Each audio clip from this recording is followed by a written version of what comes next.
if you want to know the single most important thing you need to know before starting an online business, you came to the right place. I wanna do a jingle when you say that. You want to do like a jingle? Like drums, like, ooh, it's so exciting. Should I say it again? No, that's cool. Do a drum solo next time. So we went to game night last week, and we had a conversation with neighbors, of course, because they were there too, because otherwise it's not a fun game night. And one young Gabriel, he just moved into the city or the town we also moved to, and we talked about starting his business. So he's into bicycles and had, like, in Copenhagen, he had a little bicycle shop. He bought old bicycles, put them, like, refurbished them, and then he resold them. And now he lives here in the middle of nowhere, and we quickly just ping-ponged like 20 or 30 ideas of how he could, like, start a business with his bicycles out here. Yeah, in the Pampas. And so when we did that, and he got so excited because we realized how good we are at this stuff. We've been doing ping-ponging business ideas for other people around the world. When we traveled all the time, they will say, oh my God, I don't know how to start a business online. I really want to become more free. Or they traveled part-time and had to go back to their countries and work there. And we were like, oh my God, dude. Did I say dude? Yeah, but why don't you just do that? That you already know how to do this. Why are you not just doing it? Building it online. Oh. So we thought. So Jens had a brilliant idea. Can you believe it? I had a good idea. I rarely have any. Yeah. But I thought, like, as a concept for this podcast, every week we'd have a new idea of, like, take a random skill and then construct, like, a bunch of business ideas around that skill. I just wrote down, actually, turn your skill into freedom. Yeah. Woo! So what I thought of today was just take something very generic, like you are into photography. Like, you're into photography, you have a regular job. How do you start? What do you do? Yeah, exactly. And so I thought that is a brilliant idea, Jens. And the first thing that came to my mind was Peter McKinnon, who actually built his YouTube channel quite quickly. I think within 9 months he could live off his YouTube channel. In 9 months. And you can actually have a baby in 9 months. But anyways, you can also have a YouTube channel, and it can bring you money, and it's so you don't need any clients. You just explain on YouTube how you do your photography. You can film it while you do it. You can make presets of your Photoshop, or what is all the names of the... Yeah, well, just your camera settings, your Photoshop, your presets, like all sorts of geeky stuff surrounding photography that you can teach people on YouTube. Even, like, paid settings for Photoshop. Some people have paid settings. Paid like settings. You download, like, complete. Yeah. And then your Lightroom or whatever software you use to edit photos, you can have, like, you just download that and then. Because actually what he said, I just listened to an interview with him, and he said he went on to YouTube because that's where you learn about, like, if it's Photoshop stuff. You always Google how to do this and that if you just don't know a setting of something, even off your camera. And he said, like, oh my God, the content in there was so boring. So he was like, how can we make photography and presetting and, you know, this industry a little more sexy and fun? And so he up-leveled it. So if you can find him on YouTube or wherever, you can see how he does his videos there. But it's just amazing how he actually changed the whole industry of photography there. Make it sexy again, photography. Make it sexy again, yeah. Because we will leave a link to his channel below, so you can go find him yourself. But his take on it as a photographer was, I'm just going to build a YouTube channel where I talk about photography. Yeah. All sorts of geeky stuff about photography. And maybe now you think, oh my God, I don't know how to do that. I don't want to do that. I just want to take pictures. So there's a bunch of ways where you can already, like, if you don't want to do like the Peter McKinnon way, you can also just do it your way, where you take pictures, beautiful pictures. Of course, you have to use Instagram and your Instagram and Pinterest as your channel where you upload your photos and show your artwork. And this is the way then people can find you. But you can sell it. You can sell your photos on well, you can Canva, and you do what it's called stock photography, for example. So with stock photography, you take specific niche images of things that people need pictures of. Yeah. It could be two smiling people sitting around a table recording a podcast. Yeah. That's an image that someone can then go find on Adobe Stock or on Pexels or download to use on Canva or whatever. And every time someone uses that particular picture, you get like 30 cents or $1 or whatever. It depends. Yeah.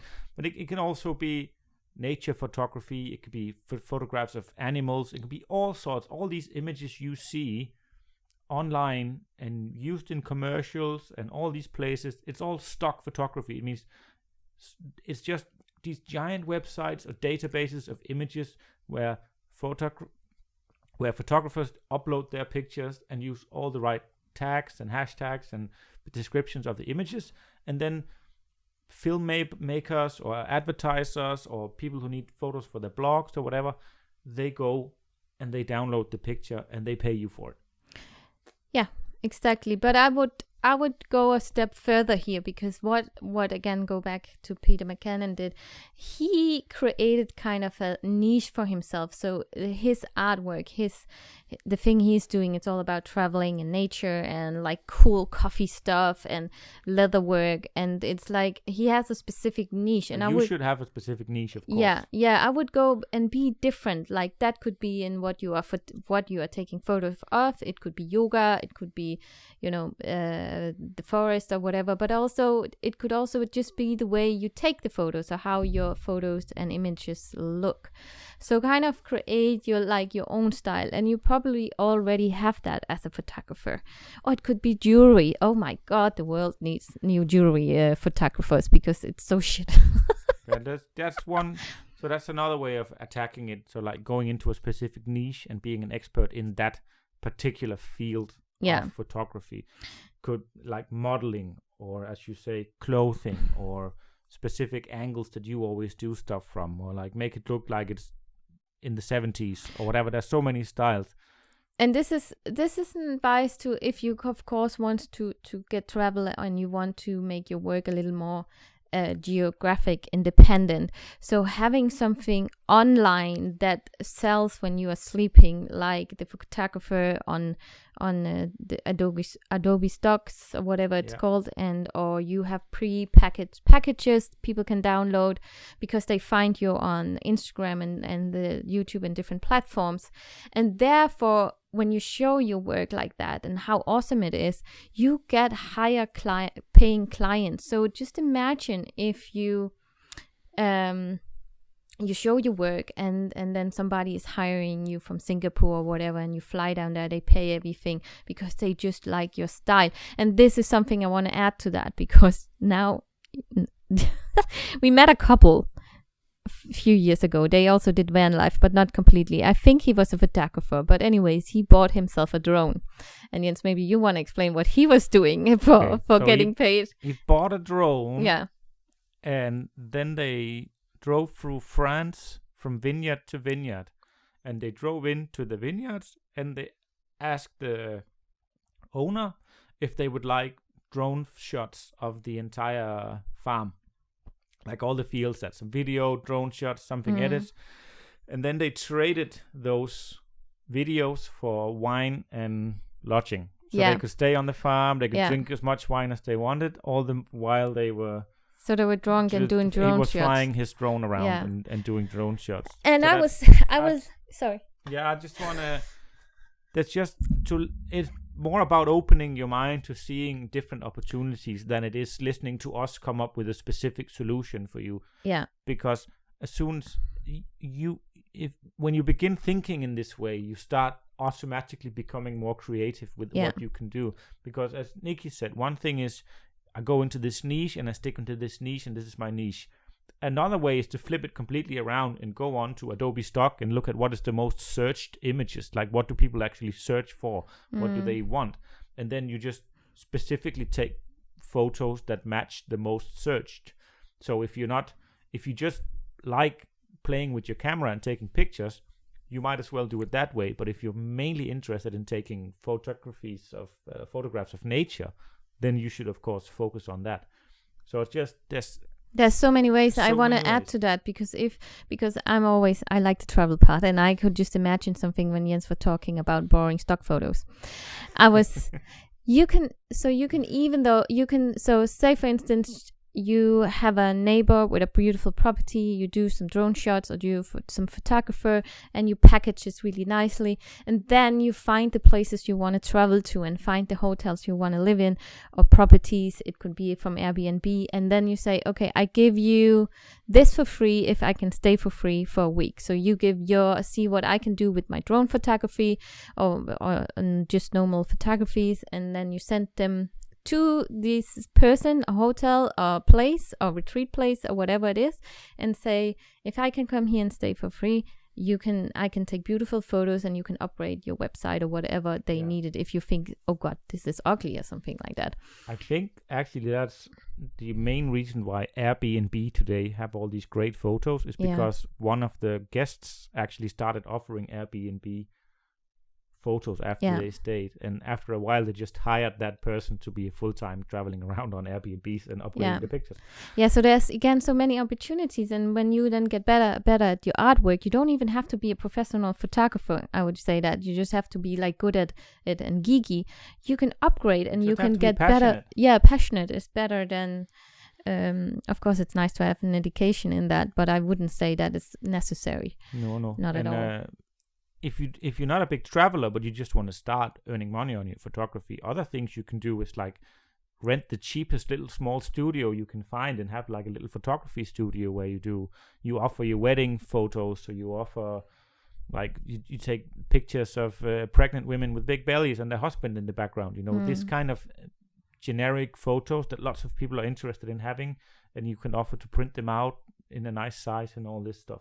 That's like another way if you're not necessarily a big traveler, but you just want to start earning on your photography. Yeah. But again, always, I will say this is again trading time for money. And I would always start building something online as well. I think it's good to have like more chickens and more eggs in the basket, as you say. Definitely do stock photography. Yeah. That's the number one thing you begin, because that'll pay off down the road. Yeah, and then if you know to have pre-settings on your different like Photoshop and Illustrator or whatever, you can sell them. And this is also wrapping into the things we want to talk about. Not done yet. We actually have more ideas because I wrote down a few ones. You're so smart. So like another thing is for like local towns. So you travel through the town. Every town if a town is proud of itself, all the small little newsstands and stores and all that, they like to sell postcards with their own picture on. Like that's something you can offer as well. You mean like the own city, the picture of the city? Picture of the cities, so you like down here in Athens, it could be the church. You take great pictures of the church, you have them printed on postcards, or you offer the local stores to have them to sell as a postcard, or you can offer them as posters or other things, and then you don't even have to be there to do it physically, because there's so many ways you can do drop shipping with posters and things now as we're well getting today. into another sexy object, I'm just saying, you just keep going with these ideas and they just come, because you can join these websites. I don't have a name of one right off the bat, but I know there's so many who does it. I think Amazon actually does it. I think Canva does it too. Yeah, like where you upload the design and then you can put the design on your website, and from there people can order it, pay for it, and you don't have to do anything. Canva or your local print shop or whatever would automatically print it, pack it, and sell it send it to the customer, and then they would take 40%. Yeah, but you don't have to do all the packaging stuff, which is really annoying. You don't have to worry about all that stuff. And I want to say that too, actually, because I don't know if your idea came up from that, but there's some Danish guys doing this. They take pretty photos of local areas, like local cities from up above. We again in the drone shot, and they create posters from that and then sell on a web shop. And I think that's a beautiful idea, because this also means that a lot of locals want to have like a piece of art from their own city. Yes.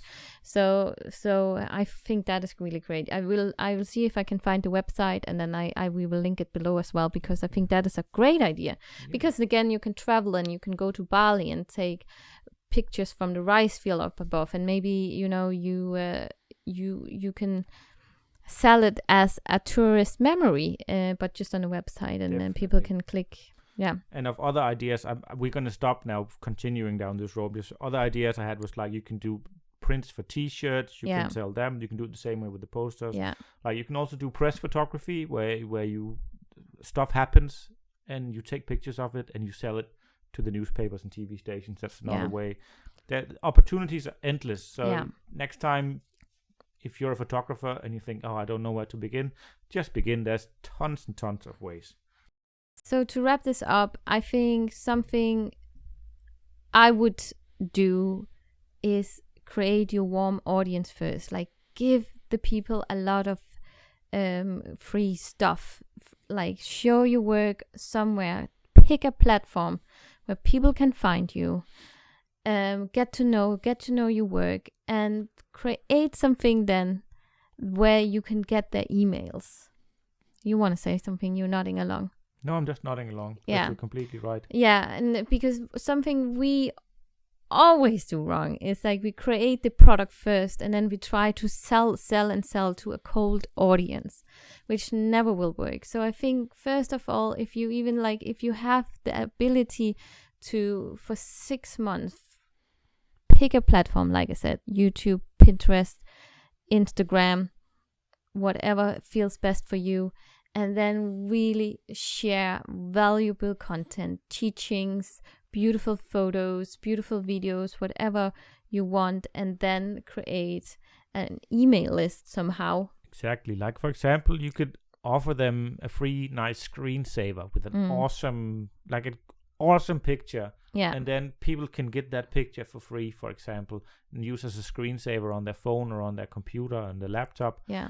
And to get it, all they have to do is like fill in their email and you'll send it to them. Yeah, that is a way. And then I would also I think that is pretty normal as well. If you don't want to be on the social media world, you can also just create a portfolio of your work, depend on what niche or what industry you are in, and then go Google your ass out on Google and finding email addresses on places. For example, are we back on Airbnb places? Are we back on hotels? Are we back on jewelry photographer, weddings or whatever? And then start sending out your stuff to those people, and get those emails, and then just once a month start sending them emails on what you have done this week, what you have learned this week, instead of always selling, keep your audience, create an audience and have them excited about you and the stuff that you do, or the photos you take. And also be a little bit personal and share a little bit about your life as well. But most of all, how can you be at service? Exactly. I think that is the most important thing. Just be at service. Yeah. Be at service. It's really a key factor when you want to earn money, especially now in 2023. Is people buy from people. People don't buy from corporations or whatever. They buy from people. They like you. They want to see you. Often they want to see you, or at least know that there's a person behind. You can even be all different and create a podcast about your photography and where you tell about stuff and settings. I don't know. You know your industry better than we do. We just know how to create the framework around a business. That's what we are good at. And I think that leads us into our little 5 minutes. Our little finishing. How's it going with the passive income, Niki? Oh, shit. So again, that's why we told you the lesson today, because we created an online course again and keep forgetting about actually creating quick wins and beautiful things for our audience so we can get an email list growing. Because like we said before, mostly we've been working for this last 7 years online, but we've been trading our time for money. So we had clients and not so much an audience we wanted to serve. But we created something really special actually this week. We actually made a really, really cool workshop. Yeah, it's called From Zero to Online Hero. Because what we are figuring out is a lot of people don't know even where to start when it comes to building something online. And at least we know that shit. That's one thing we know. We know how to build a business online, and we're really good at it. Yeah. And we thought, the one question we always get, how do you make money online while traveling? Yeah. So we've decided to make this workshop, and you can actually join it for $27 early bird sign up for the rest of this month. Yeah. And in this workshop, we're going to teach you how you can take the skills you already have. Like, so you don't have to learn a new skill. You have to use the skills you already have to start an online business. Yeah. And from scratch. So you have, and you don't have to be technical. You don't have to know computer. You don't have to do anything. You just come with yourself, your skills, what you learned, and we will give you the complete outline on how to, make your skills into a profitable business. Like and similar to what we just did with this photography, but of course it's going to be much more in depth, and it's going to be more detailed with actual, like, this is where you go and do this. Yeah, because I think we have, so that is something, so now I know why we actually did this in the first place. It's because we took, when we went traveling 7 years ago, we took all skills on the road. Like, we figure out what am I naturally good at, or what did I learn from in school, or what am I just good at, and then we actually created jobs out of that. Weird enough, like with my jewelry company, your massage, your leather work, and we made money of all of the skills we have, and we have a lot of skills. I wrote it down. We don't have it. I wrote like a big list of stuff that we did in this thing I posted on Facebook the other day, and I think we made money from like 12 different things. Yeah. While traveling. Yeah, and the awesome thing about this was we actually didn't have a social presence in that sense. So it's because sometimes it's also, I don't want to be on social media. And all the skills we built was actually, in person. In person, and still online, and getting jobs from friends we met on the road, and all sorts kind of stuff. But so anyway, so that's why we created this course, because we wanted also teach you how you from your skills can create an online business and become free. Yeah, so if you're interested in that, we put a link to that as well in the bottom. Another link in the bottom description. Yeah, and then the last thing, if you're sitting with a business idea, or you have a skill and you don't know how to turn it into a business, please write it in the comments below, and then we will have you in the hot seat next time and create a business for you. Yeah, so do that. Put your business idea or your skills in the comments, and we'll put you, as Niki says, in the hot seat and build you a business. I like that you just repeated what I said. Like, but now you heard it from a female and a male, and maybe that means it's true. Yeah. God damn it. No. Okay. See you next time on the podcast, and until then, peace.